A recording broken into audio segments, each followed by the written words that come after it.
Well, All right. awesome, dude. You want to get on a Zom? Yeah, let's get it.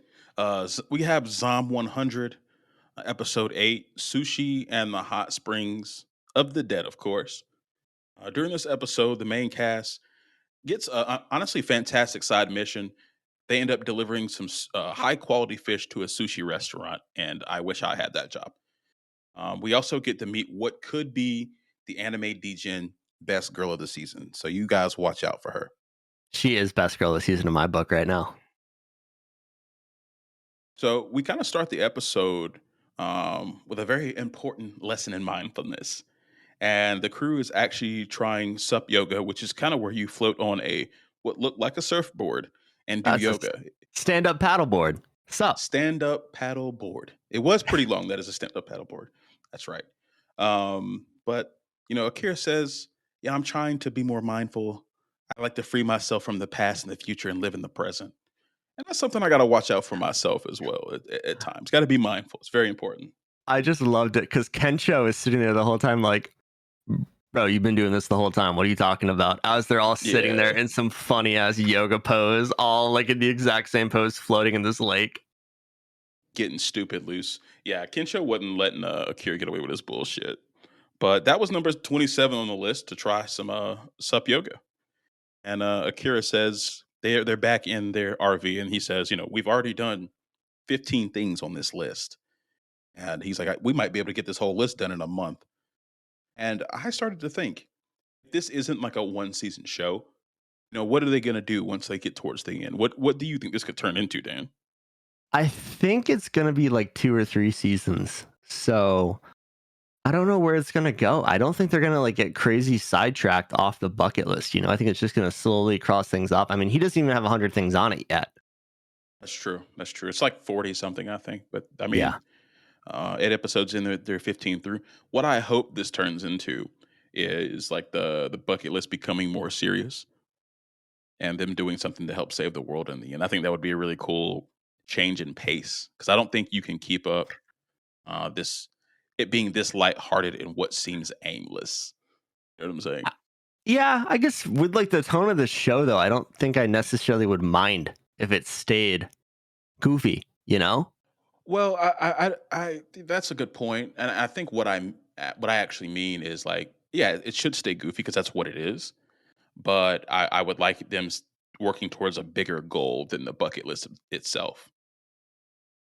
Yeah, I just think it's hard for a bunch of not PhD biologists to come up with a cure for this. They're calling it a pandemic. I'm gonna call it the goddamn end times. Like these I zombies are think that's something fair. fierce, man. Like this ain't a Yeah, pandemic. You guys are fucked. yeah, this is the apocalypse, buddy.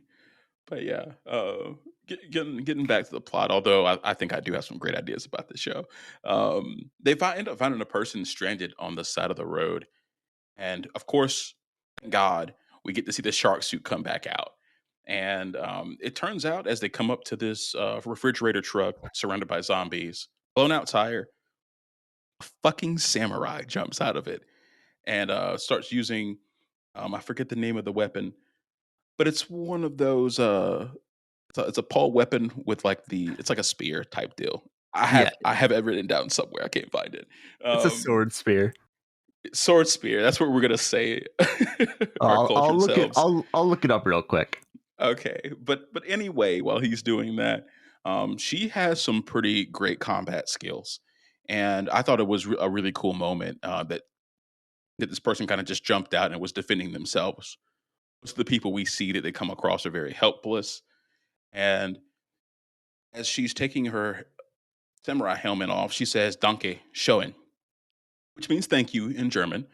And I did know that because I'm going to Germany next week, so uh, good to brush up a little bit on how to say thank you.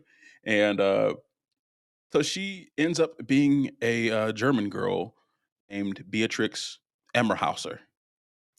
Whew. What a name So for what a lady. this is we got her on Best Girl Watch already. Um, so it's cool to. I thought it was really funny to see a German person dressed in a samurai outfit and have the combat skills to back it up. And I think Shizuka thought that was ironic as well. Oh, Um, definitely. But then she was like, "You know what? This is some pretty good zombie armor right here, not gonna lie." yeah, it's very creative of her, but we'll see in a second that she is a weeb, 100%. A woman of Maybe the the culture. Yeah, a woman of the culture. I like that. I like that.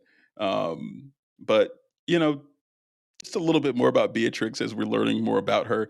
I mean, she is so into German culture that she even uses the Japanese name of Japan. Inside Japan, it's called Nippon.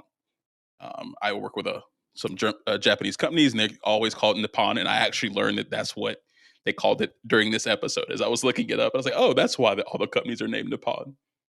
So very cool stuff. But we figure out that she needs to deliver some fish to Takasaki, to the last remaining sushi master in Japan. And she gets down on her knees, like she's like uh, trying to be very formal Very and cordial. cordial, formal. She's being super respectful uh, and trying to abide by Japanese culture. And she asked the quote unquote brave samurai to help her in her journey.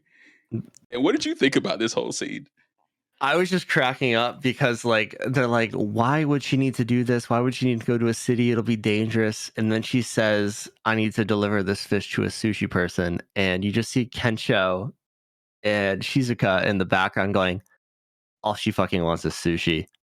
And then you just like very, very politely back to her. You see Akira go, in the spirit of hospitality, as a guest to Japan, we will help you on your quest or something dumbass like that. And you just see those two like freeze up in the background and go, God damn it, all he wants is sushi too. Hell yeah. Hey, I don't blame him. My man knows how to live. And sushi is fucking delicious. And it's on the bucket list. I Did believe it notice was. that it was number 7. That's pretty high up. And I like how much Akira respects good food. I just love it. I mean, after living that hell that he did, probably the only sushi you got to eat was from 7-Eleven. So like I That's brutal. It's can't really probably better than the grocery store sushi that I eat though here in America. it's probably on par. I mean, a lot of the grocery stores have that like little It's, sushi counter. it's honestly solid if you get it before a certain time each day, right after they've made it. It's pretty solid. Well, that's it. They bring in it's like contractors who are like actual sushi chefs. It's not like it's like employees of the grocery store. Like they are masters of their craft, just making shit sushi for cheap. Yeah, I mean it satisfies me, But so they take this trip to Takasaki, and as Dan mentioned, it's pretty risky because this is another larger city, so it's going to have a ton of zombies. They've already had to leave Tokyo because of all the zombies that are appearing, and they roll in and they see, of course, all these Walking Dead, and come up with a plan. And I gotta explain it to you because I thought this was like maybe it was one of my favorite moments from the series so far. So Kensho, being Kensho, gets naked to lure in the zombies. Akira rolls up a truck and kind of boxes them in on the street. Beatrix comes in with her naginata. That's the name of her weapon, by the way, a naginata, and starts slashing them up. And like she gets like these blue glowing eyes when she has the samurai, uh, I guess helmet on, and it just looks so fucking cool, man. Um, but then Shizuka comes in and has the plan to like burn them all up by covering them in some liquor, which I probably would have kept some for myself, just knowing me. That's And they're gonna alcohol light them on abuse, man. fire. Yeah, it kind of hurt me a little bit, but I see where they were coming from. But it ends up being too many of them, and they kind of break loose. I thought it was a really cool moment and kind of has shown some character growth for Akira. Matrix kind of loses hope, kind of sinks down, and is very depressed. And Akira kind of says, "Fear is an excuse not to act." Love that shit. My man's got some courage now, and he kind of jumps down and starts defending their RV before they run in. And Beatrix pulls up and is like trying to get her honor back or some shit. I was like, I will never falter like that again. I was like, she needs to chill. She's so formal, and I love it. But I they end loved up it. getting to go ahead. I loved it too because when Akira's jumping down, he's like, "I'd rather be a zombie than not eat good sushi," and I'm like, Facts, man. Fucking facts. A man after my own heart. Love that shit. But yeah, I mean, Akira and Beatrix fighting these zombies was so cool to me. Great choreography, I thought. It's not Naruto level, obviously, but for this goofy little anime, it was pretty fucking good, man. I've seen worse than shonen anime, so they got that going for them. That's true. I have somewhat recently, but yeah, Shizuka ends up luring them in to a gas station and blowing them all up, and then we cut to the sushi restaurant. What was you have any thoughts on that whole scene there? Like I said, it's one of my favorites. I thought it was so funny because like we went from like this show, like normally the fights are like them running and trying to figure something out, but nah, dude. Akariger or Akira Riger, whatever his name is, and Samurai Beat, they went to town on these zombies. Like you felt like you were watching a scene out of like a shonen anime, and I was like, this is fucking awesome. Yeah, I was like, when did this turn into a battle shonen? Like, what the fuck's going on right now? But they're getting more confident, and this is why I think they could like eventually gain the skills to help save the world because they're progressing, they're growing up. At least slash them all down, you know? I mean, they fought a shark. Yeah, yeah. A shark with legs. A shark with legs. They fought a shark with legs. They can handle some zombies now, you know? I feel that. So we cut to them trying out the sushi that they delivered to the last sushi master. They're all chomping down, and Beatrix is just staring at her what looks like a salmon nigiri, and she eats it and starts crying because she says she worked so hard to save up money to come to Japan, and she's just happy to be there. And she said the sushi is so fucking good. The sushi chef, this guy is a nut, an absolute nut. He ends up crying because he's so honored that she's crying, right? And he says this guy's a workaholic, probably not best dad or husband.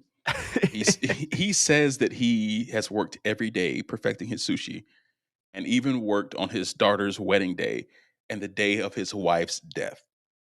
A psychopath, but I know that sushi was hitting It straight looked, bussing. I mean, we've always said anime food looks good, but dang, that sushi looked good, dude. No lie, no lie.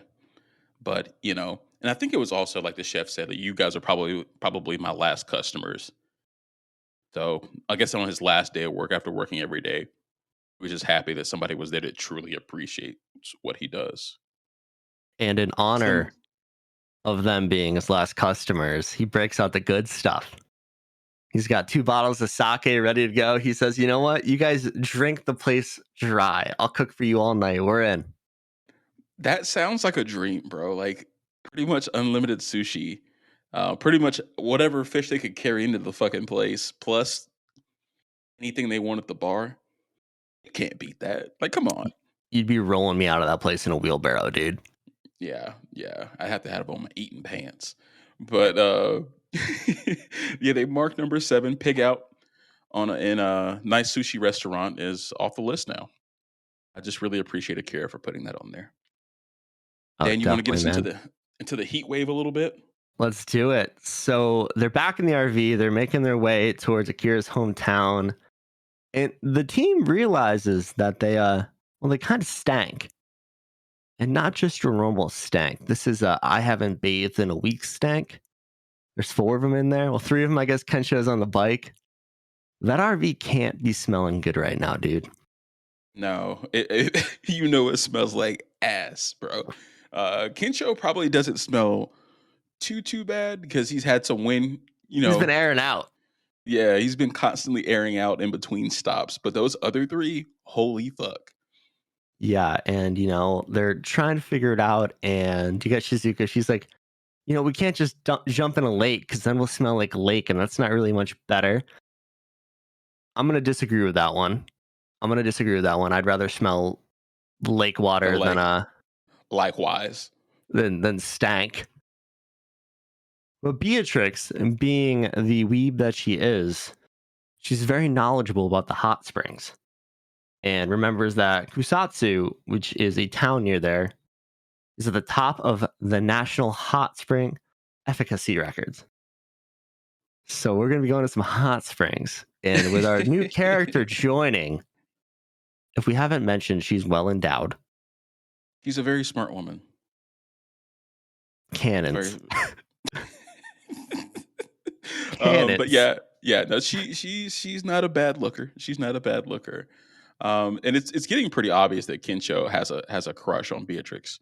Um, Don't we all? because I mean, you got me, but he's very excited to go to the hot springs. He's like, you know what, the lady's gonna join us, but I'm gonna talk to Beatrice. I'm trying to lay some Mac down.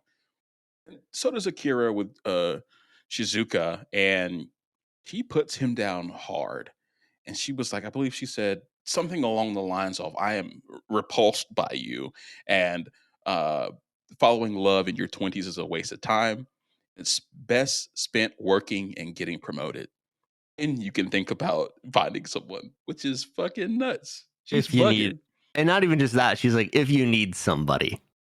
Yes, she didn't even say, then you can find someone. It's if you need someone. But the guys kind of jump in their hot spring, and the girls walk over to theirs, and they're having a moment because the pump's broken. Beatrix reports back that the pump is broken, and this I laughed. I literally laughed out loud and had to pause the episode I was because crying. it because it cuts back to the guys, Akira and Kensho. Like they got super serious. They're like sitting up on the rock, and Kensho starts off with a little. These are extreme circumstances. Desperate times call for desperate measures.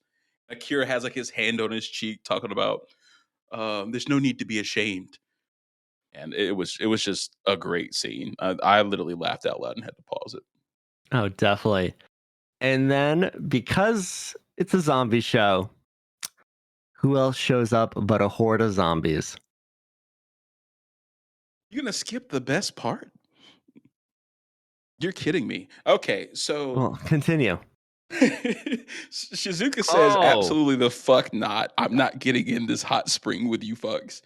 Um, and Beatrice, being the respectful weeb that she is, rattles off something about Japanese culture, uh, and pretty much just gets naked immediately and is about to jump in. And we get a nice clean shot of our boys crying with joy. it was beautiful. Yeah, it was. But It like was Dan said, beautiful. Like, unfortunately, that hot spring was filled with zombies, and they had to leave. yeah, if you are not watching this show, you need to catch up to this episode because the scene where Beatrix just takes off everything and there's like the sash that would hold her kimono shut is just perfectly laid over all the stuff they can't show on television. It's this episode, like they fit a bunch of stuff into this episode. I think it was pretty well crafted as far as like the density of the writing. But Beatrix, I mean, I think she brings a lot to the show. Um, yeah, like she's a good looking gal, but I think she adds a lot of comic relief. She's very knowledgeable, so I think she's going to be very useful to the team. And I think they needed like a fourth person other than Kensho just getting naked because his bit was gonna get old eventually. Yeah, it already has. um, But yeah, but so they yeah, get chased by this horde of zombies and then they end up scaling a rock wall to survive. And they get to the top of this and they're sitting up there like, well, I guess we can just wait for the zombies to leave. We'll get back to the RV eventually. And the scene just cuts to Kensho, Akira, and Beatrix all pass the fuck out on top of this cliff. But Shizuka's not seen. And Akira wakes up and he's like, oh, I'm really thirsty. I'm going to go find me some water to drink. Normal stuff you do when you wake up at 3 in the morning. hmm But he stumbles through the woods and he finds a natural hot spring just out in the mountains. It looked beautiful. I would love to dabble in this hot spring a little bit, not going to lie. no, it looked amazing. And I am jealous that this is a real thing. But continue. And so Akira jumps right in and he's lying on his back, all relaxed. They have the water shimmering perfectly to not show you anything. And all of a sudden, he bumps into something. And of course, she's not there. It's Shizuka. And this leads to a really, really funny interaction. You've got them both freaking out, so embarrassed. Shizuka's got like her hands over her chest, like she's freaking out. And she basically's like, "You need to leave. You need to get out of this hot spring right now." And he's like, "Pause. This is on my bucket list. I'm chilling. You can deal with it." Yeah, my man's literally said he'd rather die than leave the hot spring.